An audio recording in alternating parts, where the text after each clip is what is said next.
Hello, I'm Mulkan and this is CIU News. On COVID-19, how Thailand is using a cheap and effective traditional herbal medicine to treat coronavirus. Thailand's government is using green chiretta to treat people with asymptomatic or mild coronavirus infections, following a trial in prisons which found that 99% of those who consumed the plant recovered.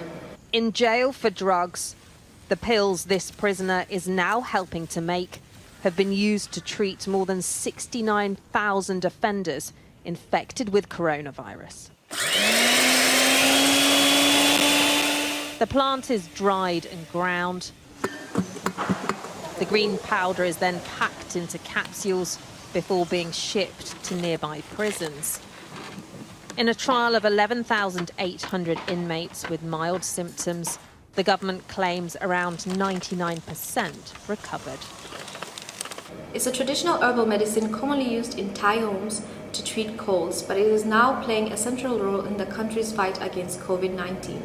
Severe infections are still treated with antivirals or hospital care, but cheap and available green chiretta has offered Thailand an alternative option for those in the early stages of COVID-19 at a time when the country has been tackling a surge in cases. In Sudan, the Prime Minister and wife at home under heavy security after military coup as ministers reject takeover. It comes after the country's ruling general Abdel Fattah al-Burhan claimed on Tuesday that Mr. Hamdok was being held for his own safety and will be released today or tomorrow. صحيح مسار الثورة تقرر الآتي: أولاً إعلان حالة الطوارئ في جميع أنحاء البلاد. ثانياً التمسك الكامل والالتزام التام بما ورد في الوثيقة الدستورية الفترة الانتقالية للعام 2019 واتفاق سلام السودان الموقع في جوبا في أكتوبر من العام 2020. ثالثاً تعليق العمل بالمواد 11 12 15 16 24 3 71 72 من الوثيقة الدستورية مع الالتزام التام بالاتفاقيات والمواثيق الدولية التي وقعت خلال فترة الحكومة الانتقالية.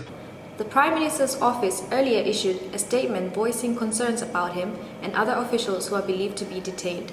General al-Burhan warned how members of the dissolved government could face trial. At least 7 people have been killed and 140 hurt in the wake of the coup on Monday, which saw Sudan declare a state of emergency. Adelaide United midfielder Josh Cavallo says football must change to become welcoming for LGBT+ players. In a landmark moment for inclusivity in football, the Australian Adelaide United midfielder came out to his coaches a few weeks ago and broke the news to his teammates on Wednesday, prior to posting an emotional video on social media. Hi everyone, it's Josh Cavallo here. I'm at my home here in Adelaide. There's something personal that I need to share with everyone. I'm a footballer and I'm gay. He revealed in the video he had been fighting his sexuality for around 6 years and said he couldn't be happier with his decision after feeling isolated for a long time. Facebook changes name to Meta as it refocuses on virtual reality. CEO Mark Zuckerberg, speaking at the company's live-streamed virtual and augmented reality conference, said the new name reflected its ambitions to build the metaverse, rather than its namesake social media service, which will continue to be called Facebook. It's time for us to adopt a new company brand to encompass everything that we do. To reflect who we are and what we hope to build, I am proud to announce that starting today, our company is now Meta.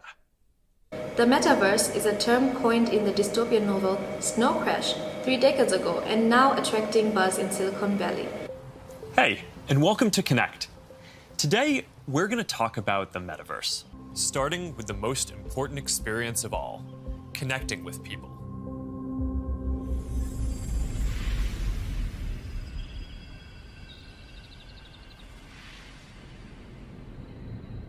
Imagine you put on your glasses or headset and you're instantly in your home space.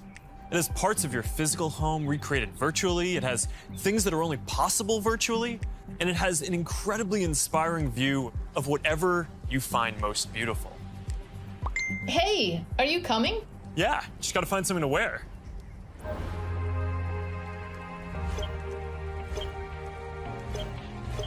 All right, perfect. boy. Oh, hey, Mark. Hey, what's going on? Hi, Mark. What's up, Mark? Whoa, we're floating in space? Uh-huh. Who made this place? It's awesome. Right? It's from a crater I met in LA. This place is amazing. Boz, is that you? Of course it's me. You know I had to be the robot, man. I thought I was supposed to be the robot. Whoa. I knew you were bluffing. It refers broadly to the idea of a shared virtual realm which can be accessed by people using different devices. India test fires nuclear-capable missile amid tensions with China. India has test-fired a nuclear-capable intercontinental ballistic missile from an island of its east coast amid lingering border tensions with China. India has test-fired a nuclear-capable missile that could reach Beijing as well as much of Europe. The country's Defence Research and Development Organisation says the successful test brings India a step closer to producing a weapon that will serve as a viable nuclear deterrent. The missile has a 5,000-kilometer range and is believed to be able to reach all of China. Its development has been driven by Beijing's own powerful arsenal, and India has been working on medium and long-range weapons since the 1990s. Tensions between the two countries flared in 2020 in a disputed border area in the mountainous Ladakh region. Protocol signed between CIU and CTPA, Cyprus International University and the Cyprus Turkish Pharmacists Association signed a protocol for education and community health purposes. CIU Drug Information Center Manager, Assistant Professor Dr. Bochnak, stated that in an effort to increase the quality of drug-related and pharmaceutical services, the cooperation that has been initiated with the CTPA has given great strength to the CIU Drug Information Center, which continues to provide services towards drug-related problems of both pharmacists and the public. Advising that in the days to come, they will be establishing a science board under the leadership of the CTPA, Bochnak informed that activities such as delivering scientific suggestions in the area of health in accordance with the public's needs, providing rational drug use information across every region of the island via mobile pharmacy service, and enlightening our pharmacists in relation to scientific innovations will be carried out by this committee. I'm Mulkan and this is CIU News.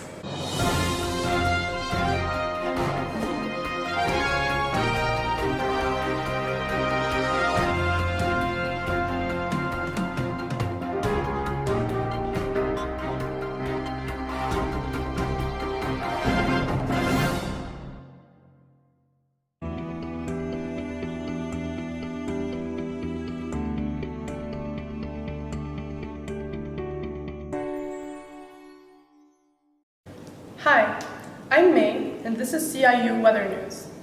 Your weekly forecast consists of a cloudy day for Monday. There will be a high of 29 degrees and a low of 13 degrees, with a possibility of patchy rain, so you may need to carry an umbrella just in case. As for Tuesday, it will be quite an overcast day, with the highest temperature being 29 degrees and the lowest will be of 14 degrees Celsius. Wednesday, we're looking at a partly gray day. There will be a high of 28 and a low of 13 degrees. While as Thursday and Friday will both be relatively colder, with the temperature fluctuating between 24 degrees and 13 degrees. Ditto for Saturday and Sunday, which will both be leaden and cloudy, with a high of 25 degrees and a low of 13. That's your weather forecast for this week. Thank you for watching. This was May reporting.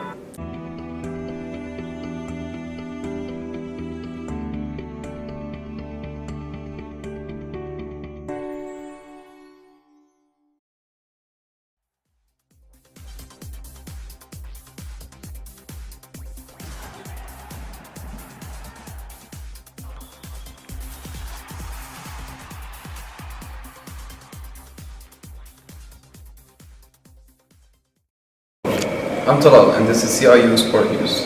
Michael Jordan sneakers sell for record-breaking $1.47 million. Recently, a pair of Nike Airship sneakers worn by Michael Jordan have sold for record-breaking $1.47 million at auction. Now we have the earliest known game-worn Nikes from Michael Jordan, game-worn and signed Airships.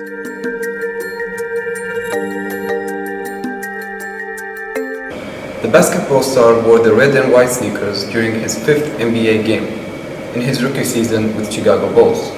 The shoes were sold to cars collector Nick Ferrella and set a new world record for the highest price achieved for a pair of sneakers at auction. Bram Wachter, head of South by Streetwear and Modern Collectibles, said in a statement that the record-breaking result for the Jordan Nike airships affirms the place of Michael Jordan in the Air Jordan franchise at the pinnacle of the sneaker market. Xavi Hernandez is the new FC Barcelona coach. FC Barcelona have reached an agreement with Xavi Hernandez for him to become first-team coach for the rest of the current season and 2 more seasons. Xavi Hernandez, a youth team product at Barca, has left his current club Al Sadd of Qatar after talks held over the last few days with the owners of the club.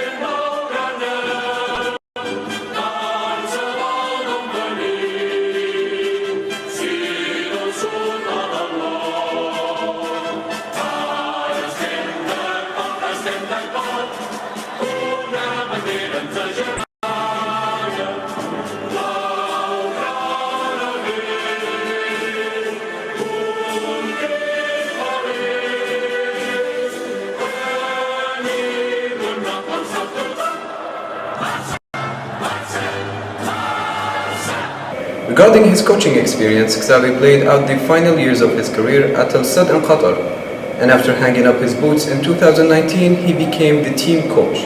He'd only been in the position for a few months when he won the Qatari Super Cup and also led the team to the semi-finals of the AFC Champions League. In total, he coached the team to 7 different trophies, 3 of them in 2021. Verstappen not worried about COVID hurdles. Formula 1 leader Max Verstappen said he was not worrying about COVID-19 affecting the championship outcome, while rival Lewis Hamilton remained worried as countries ease restrictions. Hamilton tested positive for the coronavirus last December and had to miss the second Grand Prix in Bahrain. Formula 1 champion Lewis Hamilton has tested positive for coronavirus and will miss at least 1 race as a result, meaning he will not be able to match the record for most wins in a single season. He's said to have mild symptoms and is otherwise fit and well, according to his Mercedes team, but will miss the upcoming Sakir Grand Prix in Bahrain. Which came after the Mercedes driver had sealed his record-equaling 7th championship. 5 other drivers out of 20 have tested positive since the start of the pandemic. If I slide in the shower and I break my neck, it's the same story, isn't it? Red Bull's Verstappen said ahead of Sunday's Mexico City Grand Prix. And now to our legend section. Our legend for today is Andreas Nicolas Lauda, who was an Austrian Formula 1 driver and he was a 3-time Formula 1 drivers champion, and is the only driver in Formula 1 history to have been champion for both Ferrari and McLaren. Having emerged as Formula 1 star driver amid a 1975 title win and leading the 1976 championship battle, Lauda was seriously injured in a crash at the 1976 Grand Prix in Germany, during which his Ferrari burst into flames, and he came close to death after inhaling hot, toxic fumes and suffering severe burns.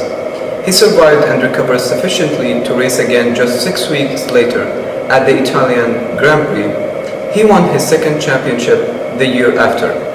Lauda died in his sleep aged 70 at the University Hospital of Zurich following a period of ill health. A statement issued on behalf of his family reported that he had died peacefully, surrounded by family members. I'm Talal and this is CIU Sport News.